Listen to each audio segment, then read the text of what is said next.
যোৱাকালি আমি দেখিলোঁ বীৰ লাচিত সেনা অসম আৰু জাতীয় সংগ্ৰামী সেনা অসম দুটি জাতীয় সংগঠন। আচলতে আমি নিজেও জাতীয় সংগঠন কৰোঁ, আমি জাতীয় সংগঠনক যথেষ্ট শ্ৰদ্ধা আৰু সন্মান জনাওঁ। কিন্তু অতিকে দুৰ্ভাগ্যজনক আৰু আচৰিত কথাটো হ'ল গৃহ বিভাগ থকা স্বত্বেও এই যে দুটা সংগঠন তেওঁলোকে গুণ্ডামি আৰম্ভ কৰিছে উজনি অসমত।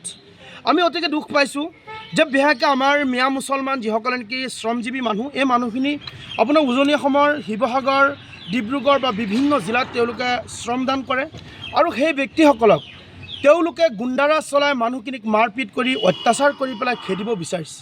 হাতত হেংদাং ল'ব, হাতত কেতিয়াবা চিকুনি ল'ব, লৈ পেলাই পিটি পিটি মানুহখিনিক খেদিব। আমি দুখ পাইছোঁ।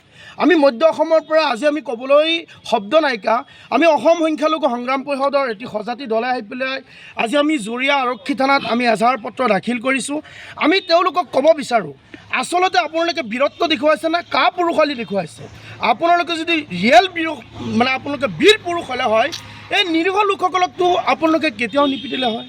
এই মানুহখিনি কাম কৰা মানুহ, এই মানুহখিনি শ্ৰম কৰা মানুহ, এই মানুহক যদি আপোনালোকে তাৰ পৰা খেদি পঠিয়ায়, আমি কওঁ যে এইটো আমাৰ অসমৰ কাৰণে শুভ লক্ষণ নহয়। মই আজি আপোনালোকৰ নিউজ চেনেলবোৰৰ জৰিয়তে অসমৰ মুখ্যমন্ত্ৰী ডক্টৰ হিমন্ত বিশ্ব শৰ্মা ডাঙৰীয়াক মই ক'ম, আপুনি যদি পাৰে আপোনাৰ গৃহ বিভাগৰ পৰা আপুনি পদত্যাগ কৰক। কাৰণ আজি আপোনাৰ গৃহ বিভাগৰ কাম নাই।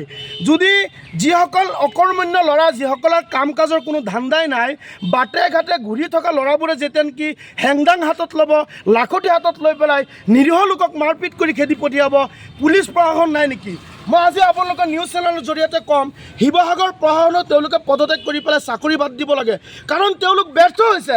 আমাৰ মানুহখিনিক, নাগৰিকত্ব থকা মানুহখিনিৰ ওপৰত অত্যাচাৰ কৰিব, সন্দেহযুক্ত শব্দ লগাই মানুহখিনিৰ ওপৰত অত্যাচাৰ কৰিব, এই মানুহখিনিৰ ওপৰত অন্যায় কৰিব। আৰু আপোনালোকে পুলিচ প্ৰশাসন আইন সকলোৱে চাই থাকিব, আমি ইয়াত বহি থাকিম নেকি? গতিকে তেওঁলোকক কওঁ, পুলিচ আইন প্ৰশাসন এই শিৱসাগৰ জিলাৰ সকলোৱে তাৰ পৰা চাকৰিৰ পৰা ৰিজাইন দিব লাগে। অসমৰ মুখ্যমন্ত্ৰী গৃহ বিভাগটো তেখেতৰ ব্যৰ্থ হৈছে। গৃহ বিভাগৰ পৰা অসমৰ মুখ্যমন্ত্ৰী ডক্টৰ হিমন্ত বিশ্ব শৰ্মা ডাঙৰীয়াই পদত্যাগ কৰিব লাগে। আৰু শৃংখল চলিহা চিতু বৰুৱা এই দুজন উদ্ভণ্ডালি কৰা যুৱকৰ ওপৰত যদি একশ্যন নলয়, আমি অসম সংখ্যালঘু সংগ্ৰাম পৰিষদে তেওঁলোকৰ প্ৰতি আমি বাৰম্বাৰকৈ আমি এজাহাৰ দাখিল কৰিছোঁ। গতিকে তেওঁলোকৰ ওপৰত একশ্যন লৈ যিসকল মুছলমান হওক, মিয়া হওক, অবিভক্ত ভাৰতৰ অসমৰ সন্তানৰ ওপৰত অত্যাচাৰ কৰা সকলৰ ওপৰত একশ্যন ল'ব লাগে। গতিকে কওঁ, আজি আমি অসম সংখ্যালঘু সংগ্ৰাম পৰিষদে আমি কৰজোৰে মিনতি কৰিছোঁ, অসমৰ মুখ্যমন্ত্ৰীক আমি আবেদন কৰিছোঁ, আমি আহ্বান জনাইছোঁ, আপুনি অসমখনক আৰু ধ্বংস নকৰিব। এইখন অসমৰ কাৰণে আমি মুছলমানেও তেজ দিছোঁ, এইখন অসমৰ কাৰণে মুছলমান সন্তানক আত্মবলিদান কৰিছোঁ। আৰু আমাক আপোনালোকে আত্মসন্মানত আঘাত কৰিব, আমাৰ জীয়াই থকাৰ অধিকাৰ দিয়ক। যদি মুছলমানক জীয়াই থকাৰ অধিকাৰ আপোনালোকে নিদিয়ে, তেন্তে আমি আত্মহত্যা কৰিম।